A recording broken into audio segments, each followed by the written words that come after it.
Assalamualaikum warahmatullahi wabarakatuh. Jumpa kembali bersama saya Adi di channel Ngulik Sejarah. Dan pada video kali ini saya akan melanjutkan kelanjutan cerita dari trade horror yang sebelumnya, yang berjudul Raja Sinun, yang kali ini part yang kedua. Jadi cerita kali ini merupakan kelanjutan dari cerita atau part yang sebelumnya ya teman-teman. Cerita ini masih ditulis oleh Kang Simpleman. Nantinya kalian juga bisa mengunjungi tweet beliau secara langsung. Yuk daripada kita lama-lama, kita langsung saja menuju ke kelanjutan ceritanya. Mari kita simak ceritanya baik-baik. Persiapkan diri kalian, karena ceritanya akan saya mulai.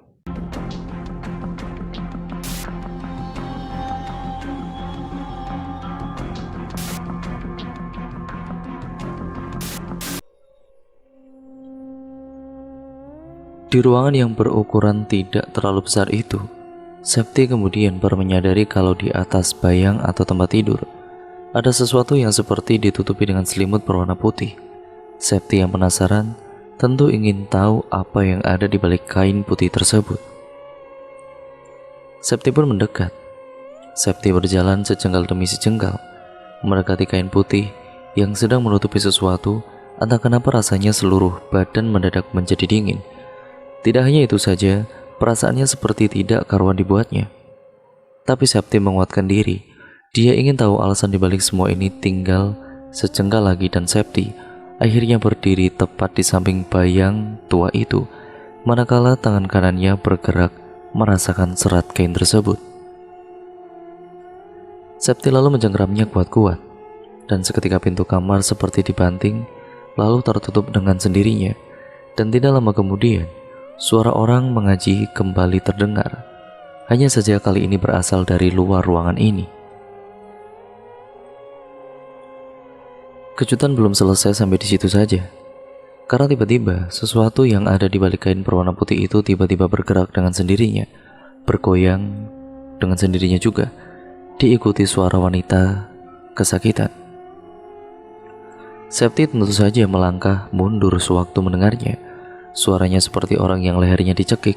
Tidak hanya itu saja, bayangan tua itu bergoyang-goyang semakin hebat, dan hanya saja Septi tidak tahu apa yang ada di dalamnya. Dan dalam suasana yang begitu mencekam, Septi hanya bisa mengingat saat dia tiba-tiba saja terbangun dalam posisi yang sudah dalam kondisi kacau juga. Begitulah Septi akhirnya membagikan cerita perial mimpinya ini kepada Pras. Pras hanya bisa bersimpati. Dirinya bukanlah orang yang peka, tapi sadar kalau rumah kontrakan itu sejak awal memang terlihat tidak beres. Pras juga menyarankan agar Septi menceritakan hal ini kepada ibunya. Bagi dia, pada siapa lagi Septi ini bisa mencari jalan keluar kalau bukan dengan ibunya sendiri. Tapi Septi ragu. Dia juga tidak mau dianggap aneh hanya karena perkara gaib. Pras pun akhirnya mengalah. Sejak saat itu, setiap kali Septi mau masuk ke dalam kamar, dia selalu berhenti melihat ke angin-angin yang ada di atas pintu kamar ibunya. Septi baru saja menyadari kalau sejak awal dia belum pernah masuk ke dalam kamar ibunya kecuali dalam mimpi tersebut. Selama ini Septi sebagai anak pertama memang membutuhkan space untuk sendiri. Itulah sebabnya kedua adiknya mengalah dan tidur bersama dengan ibunya di satu kamar yang sama. Namun semenjak kejadian buruk yang beruntun ini terjadi, Septi menjadi penasaran dengan isi kamar ibunya. Di suatu sore yang mendung, ibunya berpamitan akan keluar bersama dengan kedua adiknya. Septi diminta untuk tetap di rumah. Tepat setelah ibunya pergi, Septi ini menoleh melihat ke kamar ibunya. Hari ini dia ingin masuk dan juga melihat-lihat tempat itu. Entah udara yang waktu itu terasa dingin tidak menyurutkan niat Septi untuk melangkah masuk melewati pintu kayu berwarna coklat tersebut. Manakala ketika dia melihat keseluruhan ruangan ini, rupanya sama persis dengan apa yang dia lihat. Bahkan tempat bayang tua itu berada, Septi memperhatikan setiap detail ruangan ini, lebih kecil dari kamarnya. Tidak hanya itu saja, karena tempatnya ada di belakang, maka udara pengap ruangan ini begitu sangat terasa. Sempat tersirat pertanyaan kenapa ibunya tidak meminta dia bertukar kamar. Ya karena ruangan ini lebih cocok digunakan untuk satu orang, sedangkan kamar miliknya jauh lebih luas. Septi pun memperhatikan bayang tua. Guratan tiangnya sama seperti yang dia lihat di dalam mimpi. Itu artinya benda ini dimiliki pemilik kontrakan. Namun apa yang ada di balik kain putih itu, Septi tidak mengerti. Bayang tua itu kini diisi kasur yang dibalut spray bermotif bunga. Dan dari sepenglihatan Septi, tidak ada yang janggal dengan ruangan ini, selain lebih pengap dan lebih sunyi, karena jauh dari jalan utama. Septi pun berniat pergi, karena bagaimanapun ruangan ini membuatnya tidak nyaman. Namun, sebelum Septi melangkah keluar dari dalam ruangan itu, tiba-tiba dia berhenti lalu menoleh ke guratan tiang ranjang sekali lagi. Dan entah perasaan apa ini, Septi selalu kembali mendekatinya. Setelah melihat tiang kayu penyangga bayang itu sekali lagi, Septi lalu menunduk. Dia mencoba melihat apa yang ada di bagian bawah bayang tua itu. Namun Septi tidak bisa melihatnya dengan jelas, karena ruangan itu lebih temaram. Septi pun memutuskan untuk tidur tengkurap, lalu merangkak masuk ke kolong bayang tua tersebut. Untungnya dia bisa melakukannya. Tidak lama kemudian Septi menemukan sebuah kain berwarna putih yang disumpal di sela-sela bambu bayang bagian bawah. Dengan posisi yang serba sulit itu, Septi mengganti posisinya kini dengan tidur terlentang. Ia kemudian merobek kain putih itu yang seperti mengganggu sela-sela bayang. Tapi betapa terkejutnya Septi setelah menarik paksa kain putih itu, dia menemukan sebuah kertas berwarna merah muda dengan coretan-coretan tinta merah tua. Coretan itu membentuk aksara Jawi atau orang biasa melihatnya seperti bahasa Arab. Tapi Septi tahu kalau ini bukan tulisan Arab biasa. Semua coretan itu membentuk pola gambar seperti kereta mayit yang dibuat melengkung. Tidak hanya itu saja, ada guratan aneh membentuk rambut manusia yang menutupi bagian wajah. Septi benar-benar tidak bisa membacanya, tergerak di dalam hatinya untuk menyobek kertas itu. Sebelum dari sebuah pintu kamar yang terbuka, Septi mendengar suara anak kecil yang tertawa diikuti telapak kaki yang terlihat berlari menjauh. Septi yang melihatnya awalnya berpikirnya itu adalah adiknya. Tapi setelah dia memanggil-manggilnya, suara tertawa itu menghilang lalu lenyap. "Dek, dek," panggil Septi lagi. Hening, tidak ada suara apapun.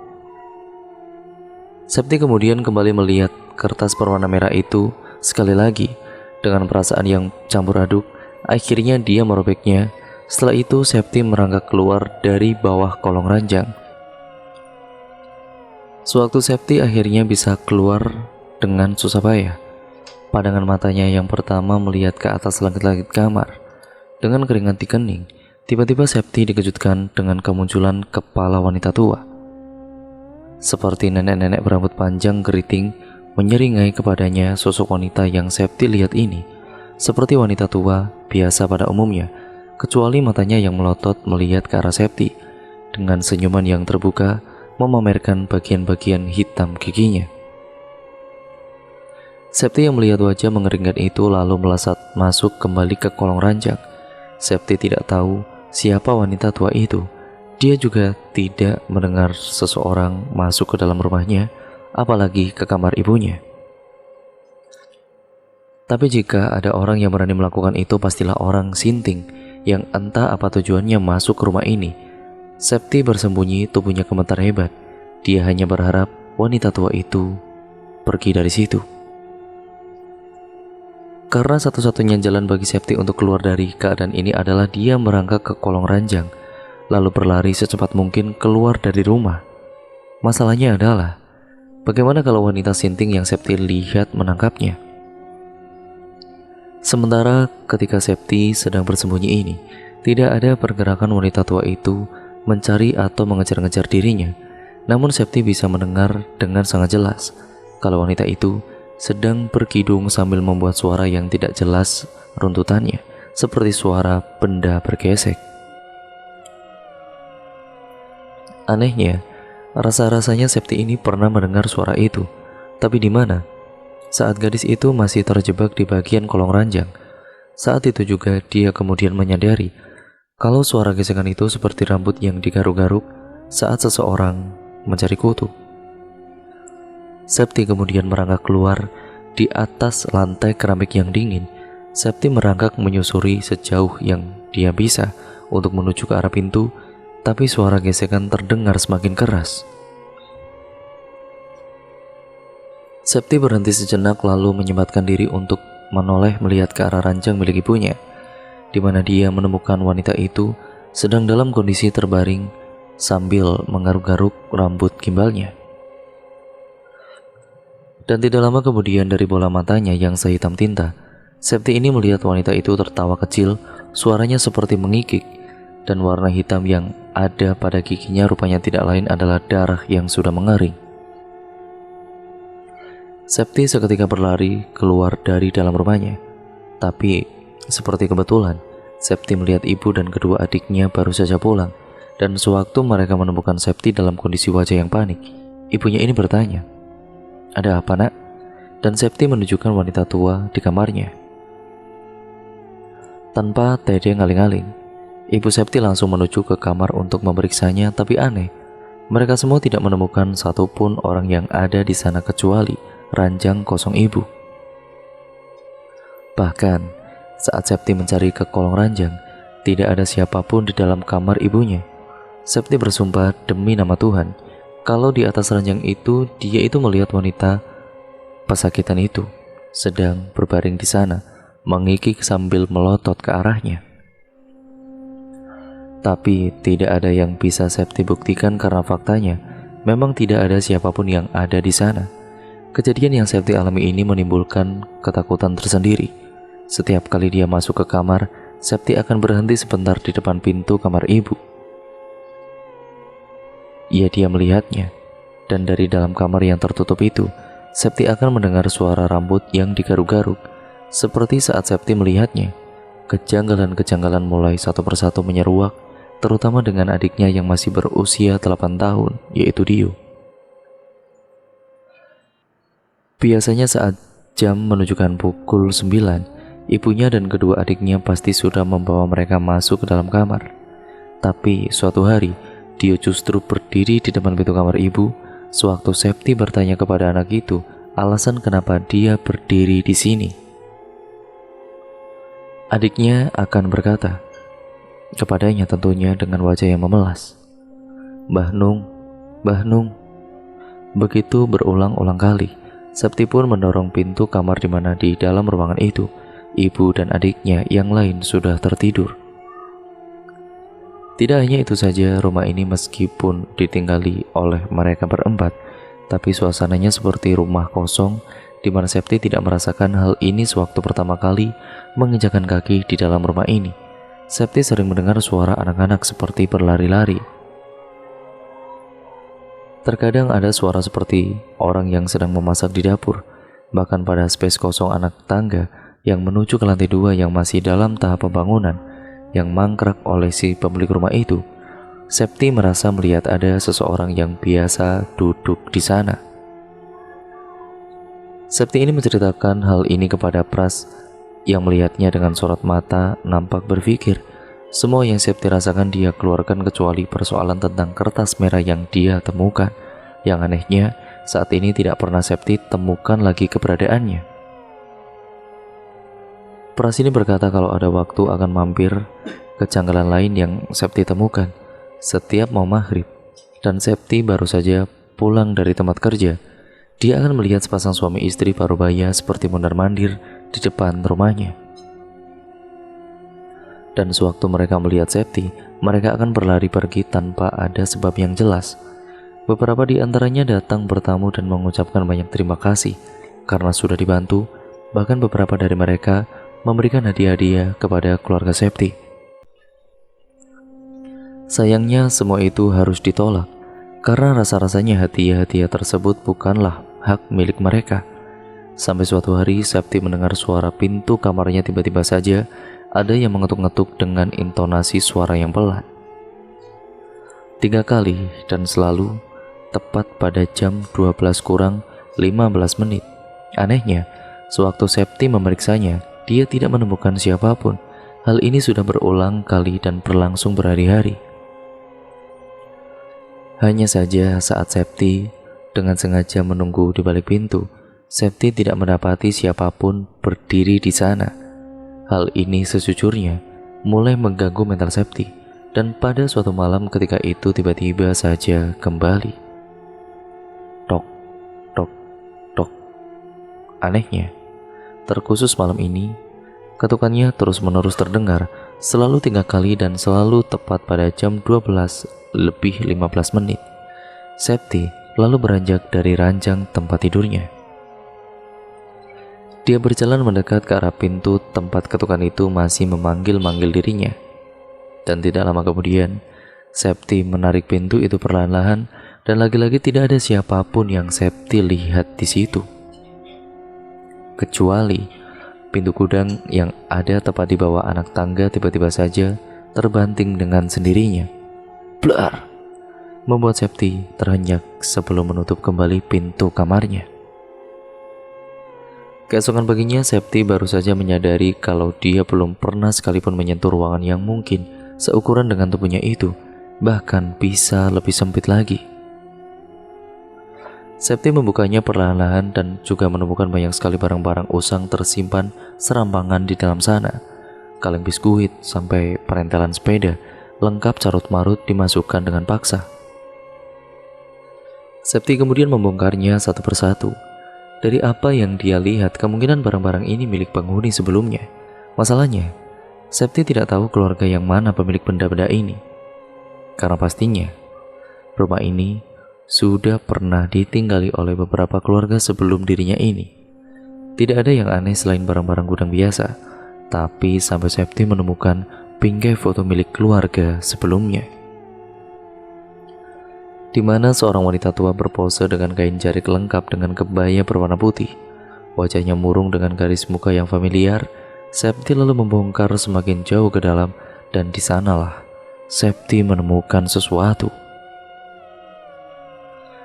Seperti peti kayu seukuran meja persegi, di mana saat benda itu dibuka Septi mendapati tumpukan kertas lipat. Septi kemudian menarik paksa peti persegi itu dengan susah payah. Merasa janggal dengan peti-peti kayu itu, Septi lalu mengambil satu kertas dari ratusan atau bahkan ribuan yang dimasukkan ke dalamnya. Dan sewaktu Septi memeriksanya, dia itu menemukan kertas yang sama persis dengan kertas berwarna merah yang pernah dia temukan.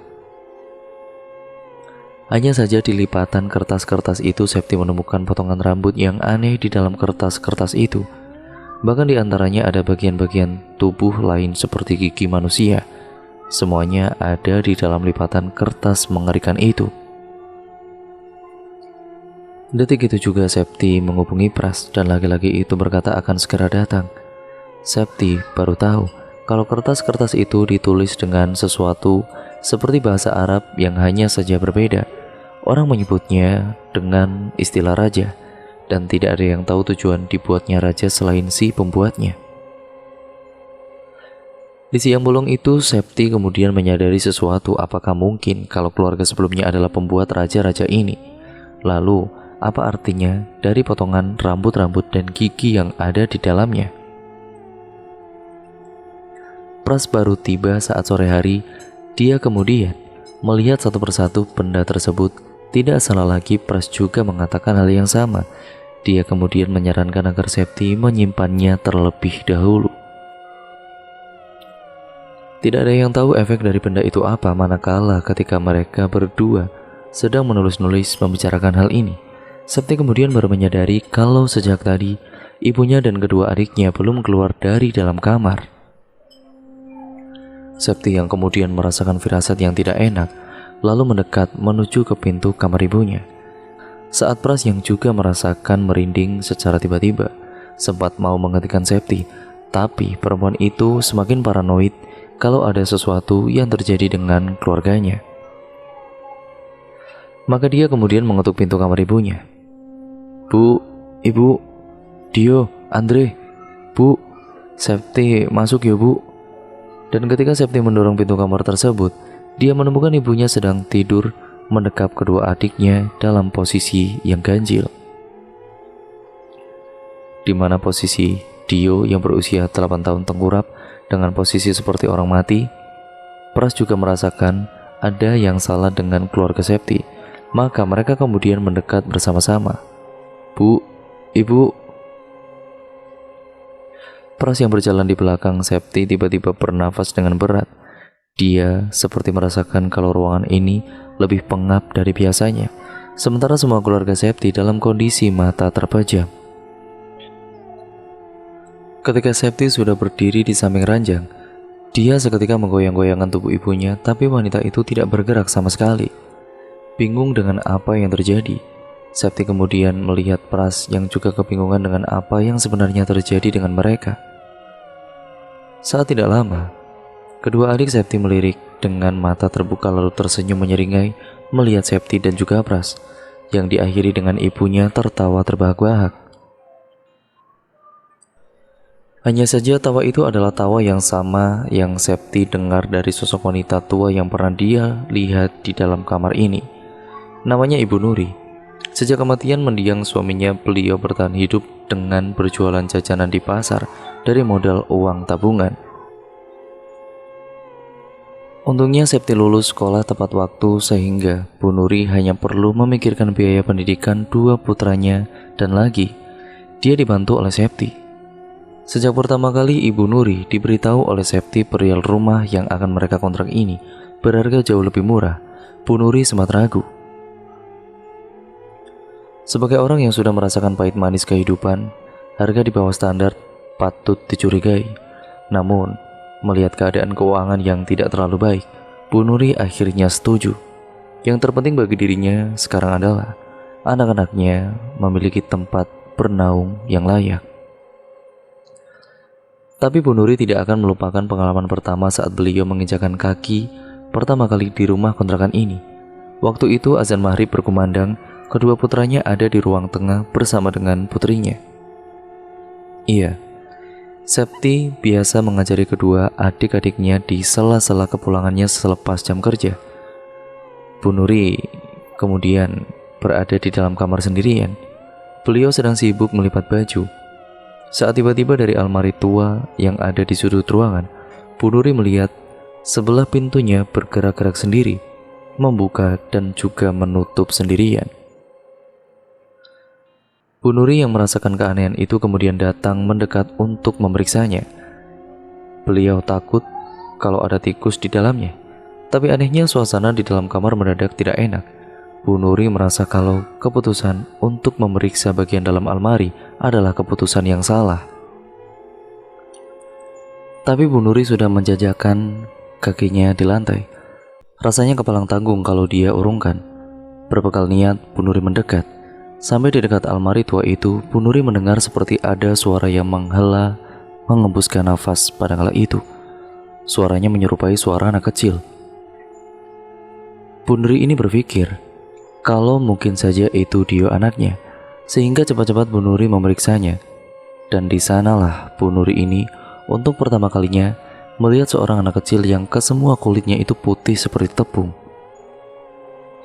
Posisi anak itu meringkuk tepat di bagian bawah almari terhalang baju-baju yang digantung. Bu Nuri awalnya hanya bisa mematung sewaktu melihatnya. Namun semakin lama beliau penasaran, ditepuklah pundak bocah itu. Dan sewaktu bocah itu mengangkat wajahnya, barulah Bu Nuri tahu wajahnya. Wajahnya itu tidak memiliki kulit pelapis selain bagian daging dalam yang berlumuran darah. Tapi pola matanya itu masih utuh.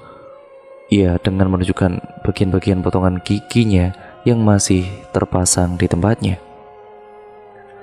Dan cerita pun akhirnya bersambung lagi ke part yang selanjutnya ya teman-teman, yaitu part yang ketiga. Dan terima kasih untuk kalian semua yang sudah menyimak video kali ini.